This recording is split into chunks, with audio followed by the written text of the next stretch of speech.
오늘은 열왕기상 3장 4장 공부하겠습니다. 솔로몬이 저번 시간에 왕좌에 올랐고 이제 솔로몬이 3장부터는 어떻게 직접적으로 왕좌에 오른 다음에 통치를 하게 되는지, 또 하나님께 어떠한 방식으로 지혜를 구하는 것인지 한번 보겠습니다. 3장 1절, 솔로몬이 애굽 왕 바로와 더불어 혼인 관계를 맺어 그의 딸을 맞이하고 다윗성에 데려다가 두고 자기의 왕궁과 여호와의 성전과 예루살렘 주위 성의 공사가 끝나기를 기다리니라. 네, 여기에서 보시면 솔로몬이 누구와 결혼을 해요? 바로와 더불어 혼인 관계를 맺어서 바로의 딸과 결혼을 해가지고 다윗 성에 데려다 두고 자기 왕궁과 여호와의 성전과 주위의 공사가 끝나기를 기다렸다는 거예요. 출애굽기 34장 15절에 보시면 너는 삼가 그 땅의 주민과 언약을 세우지 말지니 이는 그들이 모든 신을 음란하게 섬기며 그들의 신들에게 제물을 드리고 너를 청하면 네가 그 제물을 먹을까 함이라 라고 얘기를 하는 것을 보실 수 있습니다. 여기에서 언약을 세우지 말라고 그랬어요. 여기 16절에 또 읽어보시면 또 네가 그들의 딸들을 네 아들들의 아내로 삼음으로 그들의 딸들이 그들의 신들을 음란하게 섬기며 네 아들들에게 그들의 신들을 음란하게 섬길까 함이니라.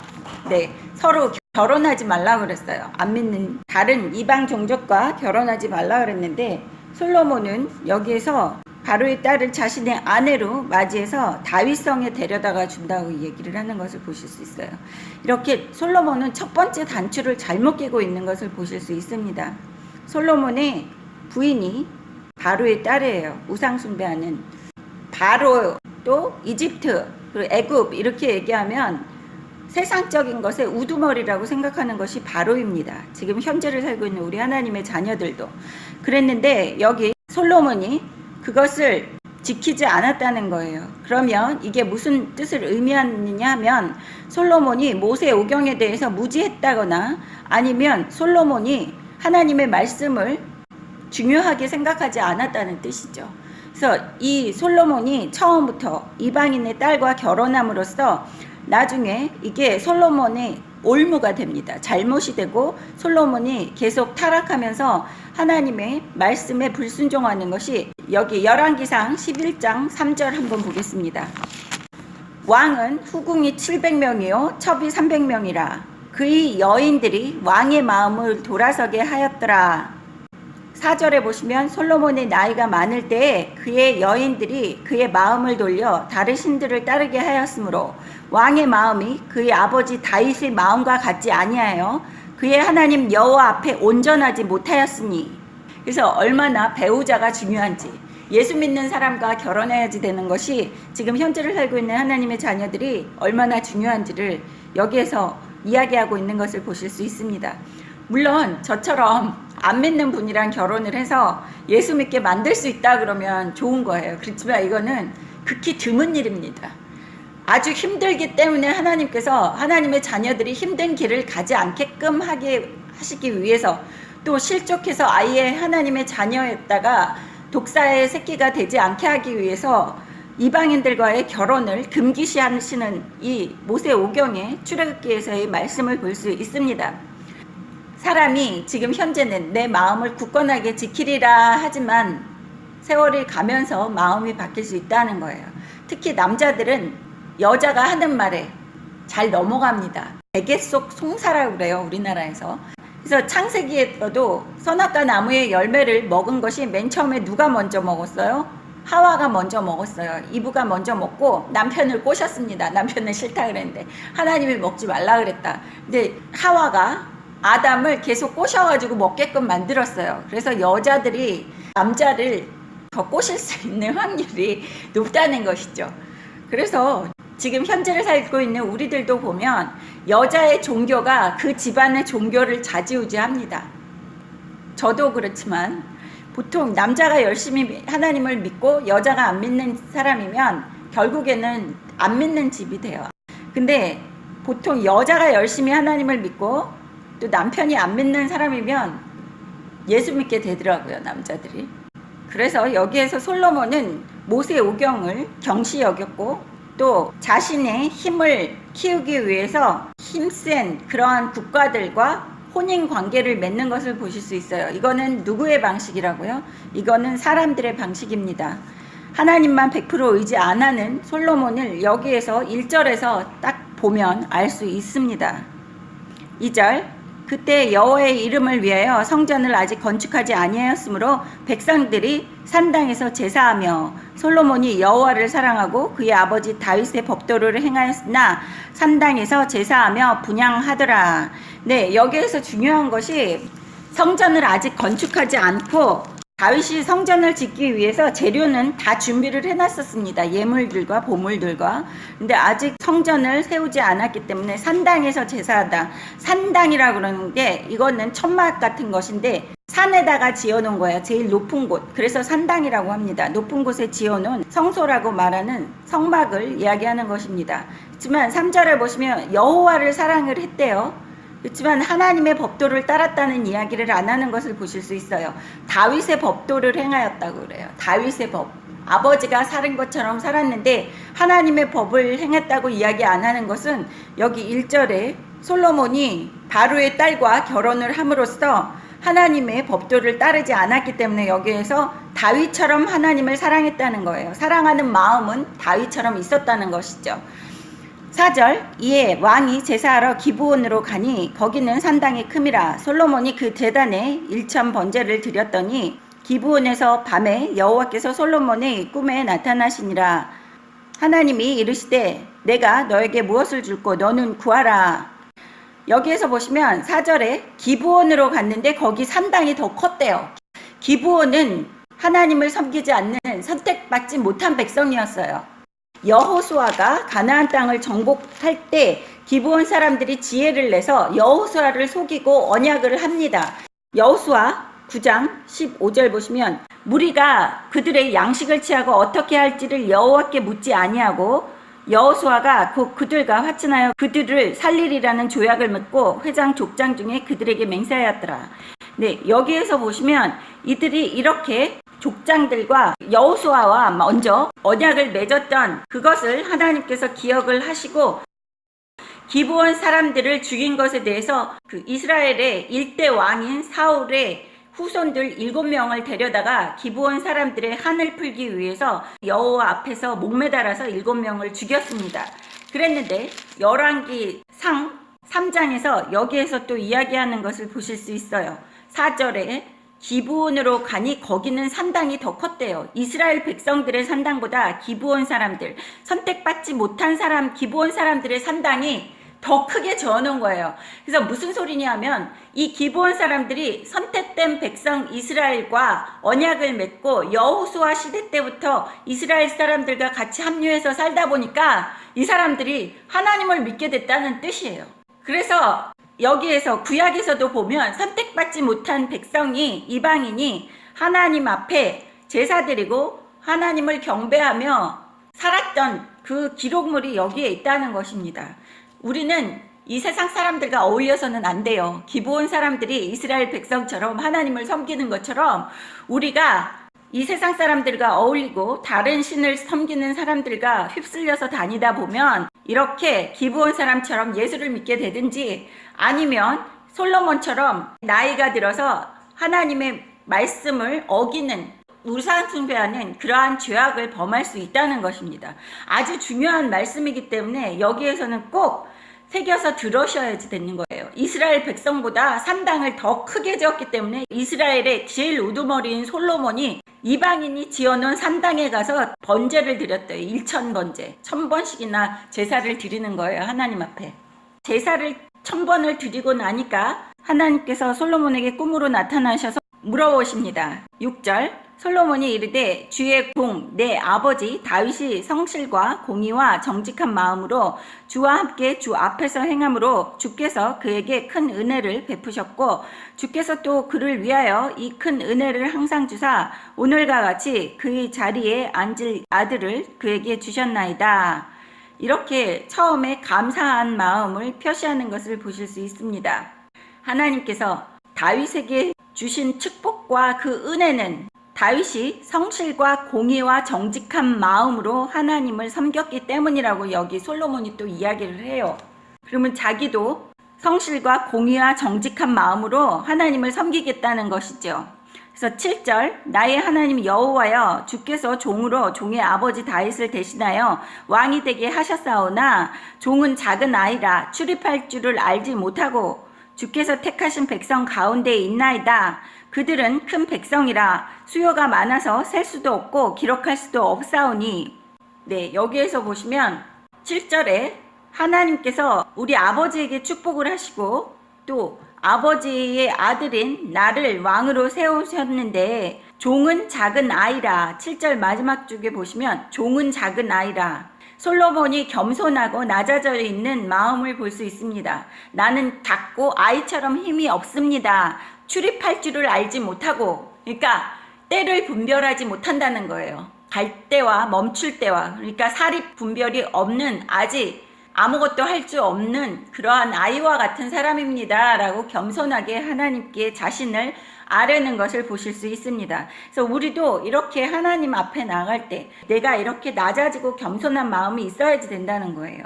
하나님이 기뻐하시는 방식대로 솔로몬이 하나님 앞에 나가는 것을 보실 수 있습니다.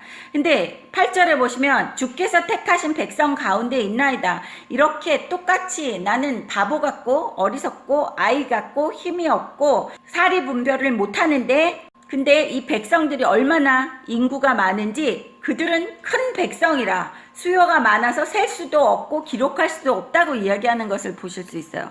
이만큼 선택된 이스라엘 백성들이 애굽으로 들어갈 때 75인의 야곱의 12아들과 식구들이 같이 들어가서 출애굽할 때에는 남녀를 합해서 200만 명 안팎이라 그랬는데 여기에서는 이제 셀 수도 없대요. 그렇게 많아진 겁니다. 또 여기 창세기 22장 17절에서 아브라함에게 내가 너에게 큰 복을 주고 네 씨가 크게 번성하여 하늘의 별과 같고 바다의 모래와 같이 하리니 네 씨가 그 대적의 성문을 차지하리라 라고 말씀하시는 것을 보실 수 있습니다. 이렇게 하나님께서 이스라엘 백성들을, 즉 아브라함의 씨인 이스라엘 백성들을 하늘의 별과 같고 바다의 모래가 같이 이렇게 많이 있게 하시며 그 적들의 성문을 차지한다. 적들의 땅들을 차지하게끔 해주신다는 것을 여기 열왕기상 3장에서 이스라엘 백성들이 얼마나 많은지 솔로몬이 입술로서 이야기하는 것을 보실 수 있습니다. 그 솔로몬이 8절에서 주께서 택하신 백성 가운데 있나이다. 그들은 큰 백성이라 수요가 많아서 셀 수도 없고 기록할 수도 없다고 이야기하신 것을 보시면 하나님께서 아브라함과 하신 약속을 이루어 주신 것을 여기에서 우리가 볼 수 있다는 것입니다. 중간에 이스라엘 백성들이 하나님께 반역하고 죄를 범하고 했지만 하나님의 은혜는 계속됐고 하나님께서 하신 약속은 여기에서 당연히 이루어진 것을 우리는 볼 수 있습니다. 그래서 여러분이 성경의 말씀을 읽을 때 하나님께서 약속해 주신 것은 의심하지 말고 내 대가 아니래도 내 후손에 대해서 이러한 하나님이 주신 축복이 이루어질 거라는 것을 의심하지 마셔야 되는 것입니다. 그리고 하나님께서 죄를 지면 죄의 대가는 자손 3, 4대까지 보응하게 하신다는 그 말씀도 늘 명심하고 살아야지 되고, 하나님의 말씀에 순종하고 하나님 앞에서 온전히 행하고 하나님께 의인이라고 칭함을 받으면 내 자손, 후손, 1000대까지 하나님께 축복을 받는다는 것을 명심하셔야지 됩니다. 하지만 그게 어떨 때 하나님의 말씀에 순종할 때, 내 후손이 하나님의 말씀에 똑같이 순종할 때는 그 하나님의 축복과 은혜가 계속해서 대를 이어가지만 내 후손 중에서 또 하나님께 순종하지 않는 악인이 하나 태어나면 거기에서 축복이 끝난다는 거예요. 그래서 하나님께서 여기에서 만일 네 아버지 다윗이 행한 같이 내 길로 행하면 내 법도와 명령을 지키면 내가 또 네 날을 길게 하리라 라고 이야기하신 그 14절의 의미를 우리는 아주 깊이 생각해보고 잊지 말아야지 되는 것입니다.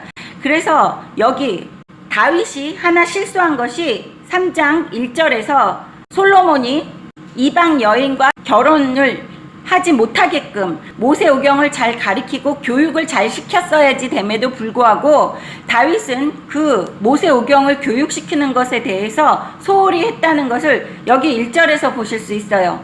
솔로몬은 자기 힘으로 왕국을 지키기 위해서 바로의 딸과 결혼했다는 것이죠. 그래서 우리는 후손들에게 모세오경을 철저하게 잘 가르쳐야지만 내가 받고 있는 내 축복이 대를 이어서 우리 후손들도 계속해서 받을 수 있다는 것을 잊지 마셔야지 되는 것입니다. 그 9절에 보시면 누가 주의 이 많은 백성을 재판할 수 있사오리까 듣는 마음을 종에게 주사 주의 백성을 재판하여 선악을 분별하게 하옵소서. 네, 여기까지 보시면 이 많은 백성들을 내가 재판할 수가 없다라는 것은 그때는 왕이 직접 재판을 했다는 것을 알 수 있습니다. 그리고 이 왕이 재판했다는 것이 지금 현재를 살고 있는 우리들도 왕이 아니라고 해도 또 왕이라고 하면 더더욱 큰 지혜가 있어서 모든 것을 사립분별을 해서 적절하게 이끌어갈 수 있는 그러한 지혜가 필요하다는 것을 여기에서 솔로몬이 자신의 입으로 하나님께 구하는 것을 보실 수 있어요. 여기까지는 아버지가 하는 행동을 보고 배운 것입니다. 10절 솔로몬이 이것을 구하매 그 말씀이 주의 마음에 든지라. 네, 하나님의 마음에 드는 기도하는 방법을 솔로몬한테서 우리가 배워야지 된다는 거예요.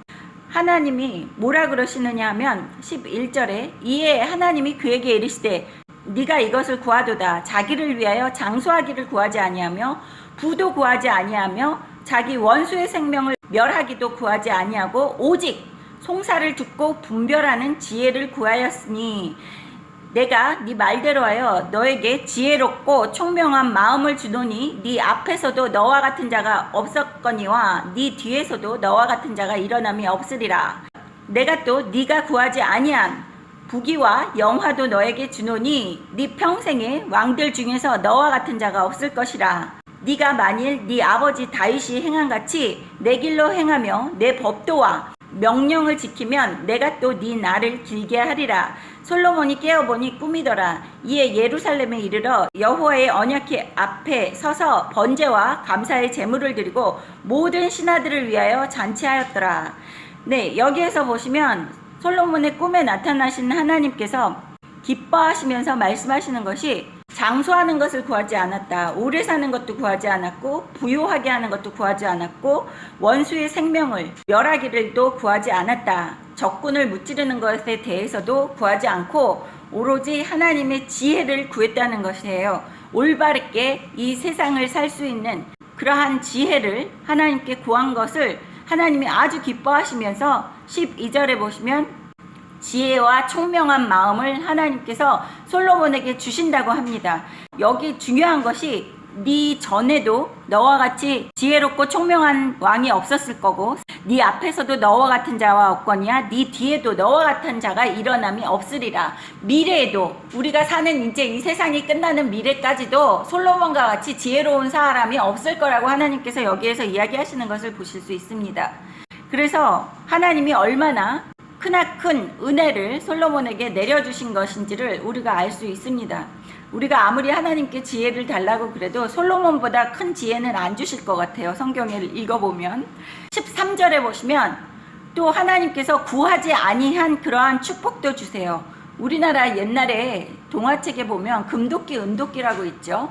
쇠도끼를 물속에 빠뜨리고 울고 있을 때 산신령이 나타나서 무슨 도끼를 빠뜨렸느냐고 금도끼냐 그랬을 때 아닙니다. 은도끼냐 그랬을 때 아닙니다. 그래서 진짜 낡아 빠진 새도끼를 가지고 나왔을 때 그 도끼가 제 것입니다 라고 정직한 그 나무꾼에게 산신령이 금도끼 은도끼까지 다 준 것처럼 겸손하게 자신의 주제를 파악하고 하나님 앞에 지혜와 명철을 구하고 백성들을 올바르게 이끌 수 있는 그러한 것을 구했을 때 하나님이 기뻐하시면서 칭찬하시고 또 여기에서 부귀와 영광도 주시고 14절에 보시면 부귀와 영광뿐만이 아니라 만일 여기 있는 조건부예요. 14절에는. 그래서 우리가 항상 하나님께 복을 달라 그랬을 때 기도를 할 때 내가 하나님 앞에 온전한 사람으로 하나님 말씀에 순종하고 살았는지를 확인을 해야지 된다는 거예요. 조건부죠. 만일 14절에 만일 네 아버지 다윗이 행한같이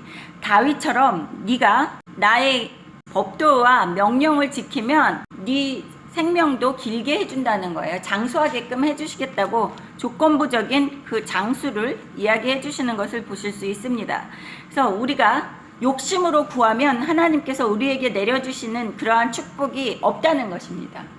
하지만 하나님 앞에 겸손함으로 하나님 앞에 아뢰고 구하면 하나님께서 모든 것을 축복을 부귀 영화까지 주시고 아버지 말씀에 순종하면서 잘 살면 장수하는 것까지 주신다는 것을 보실 수 있습니다. 15절에 또 중요한 것이 솔로몬이 일어나서 그것에 대해서 감사의 제물을 드리고 감사한 마음을 이렇게 하나님 앞에 표현을 하는 것이죠. 16절 그때 창기 두 여자가 왕에게 와서 그 앞에 서며 한 여자는 말하되 내 주여 나와 이 여자가 한 집에서 사는데 내가 그와 함께 집에 있으며 해산하였더니 내가 해산한 지 사흘 만에 이 여자도 해산하고 우리가 함께 있었고 우리 둘 외에는 집에 다른 사람이 없었나이다. 그런데 밤에 저 여자가 그의 아들 위에 누움으로 그의 아들이 죽으니 그가 밤중에 일어나서 이 여종 내가 잠든 사이에 내 아들을 내 곁에서 가져다가 자기의 품에 누이고 자기의 죽은 아들을 내 품에 누였나이다. 아침에 내가 내 아들을 젖먹이려고 일어나 본즉 죽었기로 내가 아침에 자세히 보니 내가 낳은 아들이 아니더이다 하매 다른 여자는 이르되 아니라 산 것은 내 아들이요 죽은 것은 네 아들이라 하고 이 여자는 이르되 아니라 죽은 것이 네 아들이요 산 것이 내 아들이라 하며 왕 앞에서 그와 같이 쟁론하는지라.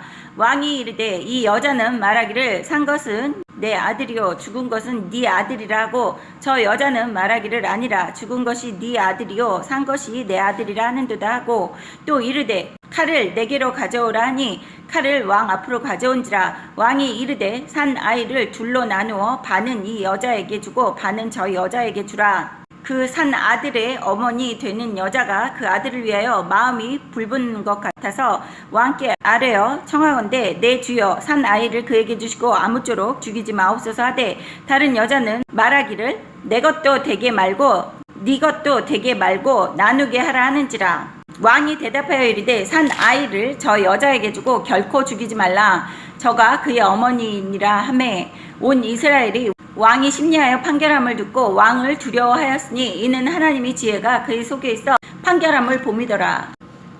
여기 16절부터 이 마지막 28절까지는 여기 창기 두 여자가 왕에게 와서 예수 안 믿는 사람들도 다 알고 있는 이 솔로몬의 재판입니다.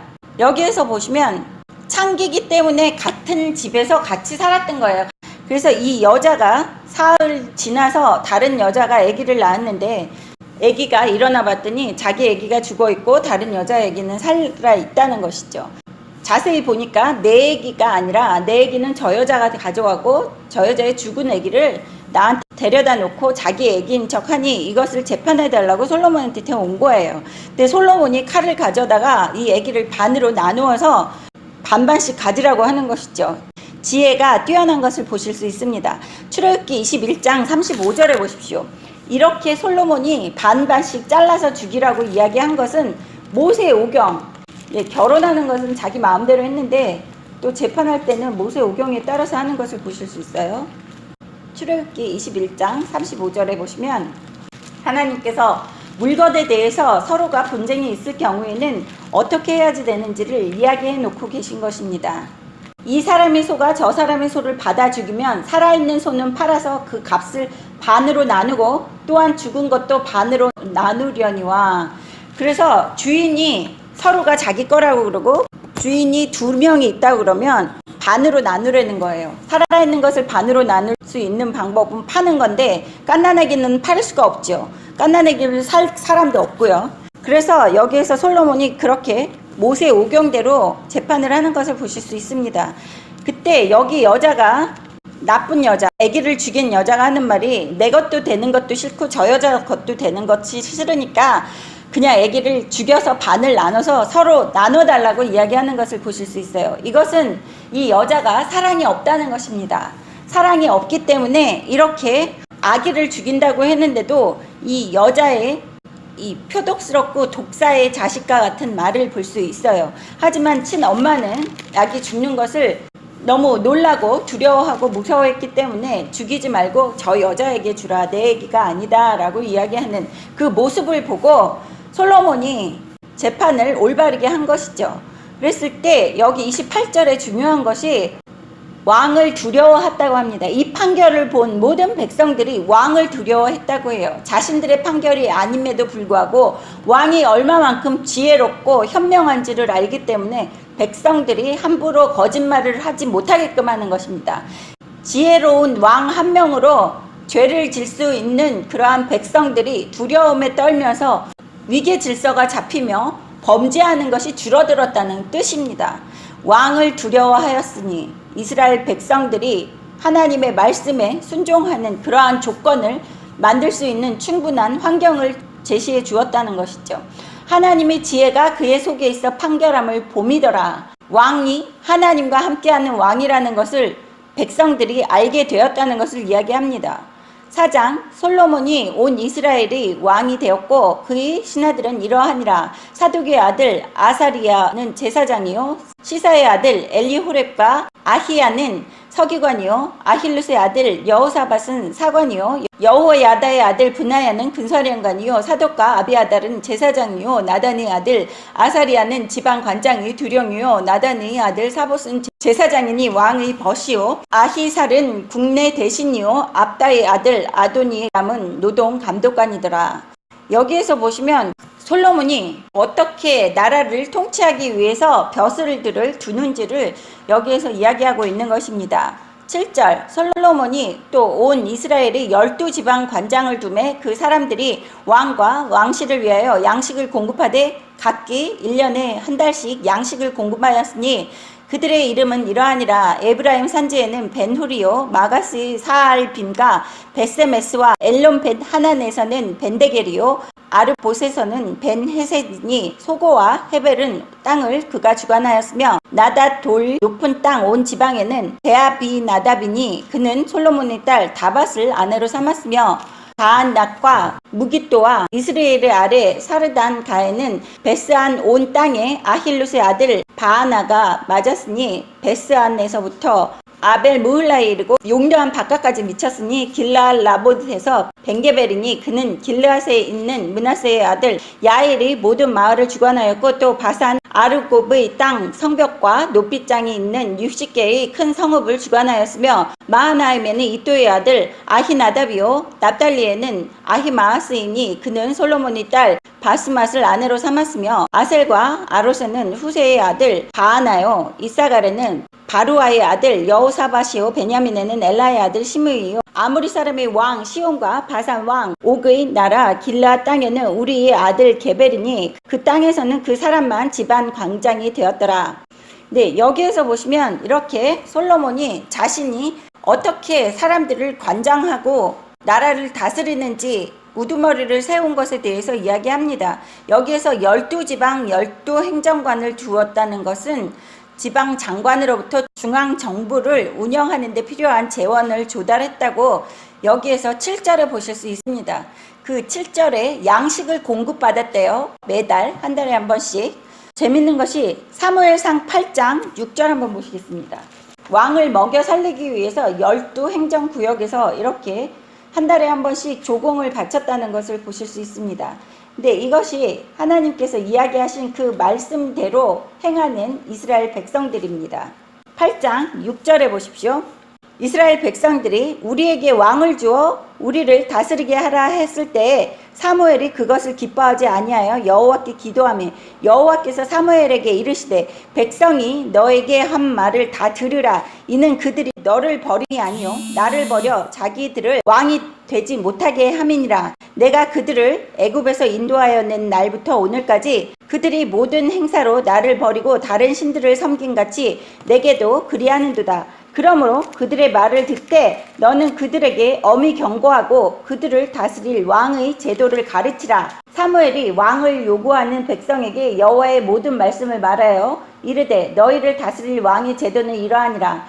그가 너희의 아들들을 데려다가 그의 병거와 말을 어거하게 하리니 그들이 그 병거 앞에서 달릴 것이며 그가 또 너희의 아들들을 천부장과 50부장을 삼을 것이며 자기 밭을 갈게 하고 자기 추수를 하게 할 것이며 자기 무기와 병거와 장비도 만들게 할 것이며 그가 또 너희의 딸들을 데려다가 향료 만드는 자와 요리하는 자와 떡 굽는 자로 삼을 것이며 그가 또 너희 밭과 포도원과 감난원에서 제일 좋은 것을 가져다가 자기 신하들에게 줄 것이며 그가 또 너희 곡식과 포도원의 소산과 11주를 거두어 자기 관리와 신하에게 줄 것이며 그가 또 너희 노비와 가장 아름다운 소년과 나귀들을 끌어다가 자기의 일을 시킬 것이며 너희 양떼의 10분의 1을 거두어 가리니 너희가 그의 종이 될 것이라. 그 날에 너희는 너희가 택한 왕으로 말미암아 부르짖되 그 날에 여호와께서 너희에게 응답하지 아니하리라 하니.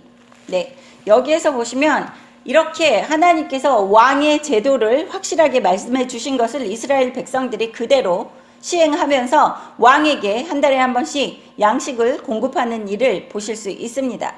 또 여기에서 보시면 솔로몬의 딸들을 관장들에게 결혼을 시켜서 왕권을 확고하게 하는 솔로몬을 보실 수 있어요. 솔로몬은 항상 이렇게 결혼을 시키면서 자신이 아내로 맞으면서 이렇게 왕권을 굳건히 하게 하려고 하는 그러한 모습을 여기에서 계속해서 보실 수 있습니다. 그래서 나중에 솔로몬이 1000명의 아내를 들이는 일도 왕권을 굳게 하고 그 수교를 맺기 위해서 아내들을 맞이하는 일입니다. 솔로몬의 방식은 이렇게 하나님을 100% 의지한다는 것보다도 다윗과 달리 결혼을 통해서 왕권을 단단히 하려고 하는 모습을 여기에서 간단하게나마 볼 수 있습니다. 20절 유다와 이스라엘의 인구가 바닷가의 모래와 같이 많게 되매 먹고 마시며 즐거워하였으며. 네, 하나님께서 주시는 축복입니다. 바다의 모래와 같이 많게 하시고 먹고 마시며 즐거워할 수 있게끔 이렇게 솔로몬의 왕국을 튼튼하게 축복해 주신 것을 보실 수 있습니다. 그래서 제가 아까 창세기 22장 17절에 읽었을 때 하늘의 별과 같이 바다의 모래와 같이 많게 해주신다고 하신 그 말씀을 이루시는 것입니다. 여기 선택된 이스라엘 백성들은 다 아브라함의 후손이에요. 아브라함의 한 명의 후손이 이렇게 많아져서 바다의 모래와 같이 이렇게 많아졌다는 것입니다. 21절 솔로몬이 그 강에서부터 블레셋 사람의 땅에 이르기까지 애굽 지경에 미치기까지 모든 나라를 다스림으로 솔로몬이 사는 동안에 그 나라들이 조공을 바쳐 섬겼더라. 예, 조공을 바쳐서 모든 나라들이 섬겼다는 거예요. 솔로몬을. 얼마나 솔로몬의 왕국이 강건하고 단단하고 부유했으면 다른 나라들이 솔로몬을 섬기는 모습을 성경에서 나열하고 있습니다. 22절 솔로몬의 하루의 음식물은 가는 밀가루 30고루요 굵은 밀가루 60고루요 살찐 소가 10마리요 초장의 소가 20마리요 양이 100마리며 그 외에 숫사슴과 노루와 암사슴과 살찐 새들이었더라. 솔로몬이 그 강 건너편을 딥사에서부터 가사까지 모두 그 강 건너편의 왕을 모두 다스림으로 그가 사방에 둘린 민족과 평화를 누렸으니 솔로몬이 사는 동안에 유다와 이스라엘이 단에서부터 브엘세바에 이르기까지 각기 포도나무 아래와 무화과 나무 아래에서 평안히 살더라. 솔로몬의 병거의 말 외양간이 4만이요 마병이 12,000명이며 그 지방 관장들은 각각 자기 맡은 달에 솔로몬 왕과 왕의 상에 참여하는 모든 자를 위하여 먹을 것을 공급하여 부족함이 없게 하였으며 또 그들이 각기 직무를 따라 말과 준마에게 먹일 보리와 꼴을 그 말들이 있는 곳으로 가져왔더라. 네, 여기에서 보시면 고기만 얘기하면 23절에 소가 10마리에다가 초장의 소, 살찐 소가 10마리, 초장의 소 20마리, 양이 100마리, 그 외에 숫사슴과 노루와 암사슴과 살찐 새들까지 다 이렇게 소비할 정도로 하루의 소비량입니다. 얼마나 솔로몬이 거느리고 있는 군사들과 신하들과 가족이 많았으면 이렇게 많은 양을 하루에 먹어 치우겠습니까? 근데 그것을 다 유지하는 사람들이 있었다는 것이죠. 27절에 오시면 그 지방 관장들은 각기 자기의 맡은 달에 매달 솔로몬 왕과 왕의 상에 참여하는 모든 자를 위하여 먹을 것을 공급하였는데 부족함이 없게 하였다고 해요. 그 지방 관장들의 영역 안에서도 하나님께서 얼마나 크나큰 축복을 주셨는지 알 수 있어요. 차고 넘치도록 이스라엘 백성들이 있는 곳곳에 차고 넘치도록 축복을 하여 주셔서 솔로몬을 섬기고 조공을 바치고도 모든 백성들이 기쁘게 살 수 있을 정도로 하나님의 은혜와 축복이 이렇게 풍요로웠다는 것을 여기에서 이야기하고 있는 것을 보실 수 있습니다. 대단한 일입니다. 그래서 왕들이 다 솔로몬을 섬겼다고 여기에서 나오는 것을 보실 수 있어요. 외양간이 4만이나 있다고 그래요. 병거의 말 외양간이라고 그러면 군대를 다스리는 외양간만이죠. 다른 외양간은 치지도 않고 군대에서 사용하는 말들이 거하는 외양간만 4만 개였다고 그래요. 어마어마한 것입니다. 지금으로 생각해도. 29절 하나님이 솔로몬에게 지혜와 총명을 심히 많이 주시고 또 넓은 마음을 주시되 바닷가의 모래와 같이 하시니 솔로몬의 지혜가 동쪽 모든 사람의 지혜와 애굽의 모든 지혜보다 뛰어난지라. 네, 여기에서 보시면 지혜와 총명은 이렇게 모든 사람들이 솔로몬을 섬기고 풍요로운 삶을 살면서 솔로몬을 두려워하게끔 만들었다는 것이죠. 어디서부터? 애굽의 모든 지혜보다도 뛰어나게 했대. 이 세상 모든 사람들보다도 솔로몬이 최고로 뛰어나게 만드셨다는 것입니다. 31절 그는 모든 사람보다 지혜로워서 예스라 사람 에단과 마홀의 아들 헤만과 갈골과 다르다보다 나음으로 그의 이름이 사방 모든 나라에 들렸더라. 세상 모든 사람들이 알 정도로 솔로몬의 지혜가 이렇게 뛰어나고 나라가 강건해졌다는 것을 이야기합니다. 32절 그가 잠언 3000가지를 말하였고 그의 노래는 1005편이며 여기에서 우리가 읽은 성경에서 잠언 중에서 3000가지가 솔로몬이 이야기한 말이고 또 노래는 1005편이며 시를 만드는 것이 1005편이나 되는데 그것이 다 시편에 기록이 안 됐을 겁니다. 왜냐하면 이 모든 이런 기록들이 다 발견이 된 것이 아니기 때문에 하지만 잠언 3000가지와 노래, 시를 1005편이나 썼다는 것이죠. 33절 그가 또 초목에 대하여 말하되 레바논의 백향목으로부터 담에 나는 우슬초까지 하고 그가 또 짐승과 새와 기어다니는 것과 물고기에 대하여 말하는지라. 네, 이것은 무엇이냐면 하나님께서 여기 31절에 주신 그 지혜로움을 가지고 솔로몬은 이 세상 만물 것에 대한 지식 또한 높았다는 것을 이야기하는 것입니다. 33절에 솔로몬은 모든 것에 대해서 이 세상 것에 대해서 지식이 높았다는 이야기를 하고 있는 거예요. 지혜는 하나님께서 주십니다. 그래서 그 지혜를 가지고 모든 것을 터득하게끔 명철 또한 허락하셔서 아주 지혜와 지식과 명철이 풍부한 사람이었다는 것을 이야기합니다. 34절 사람들이 솔로몬의 지혜를 들으러 왔으니 이는 그의 지혜의 소문을 들은 천하 모든 왕들이 보는 자들이더라.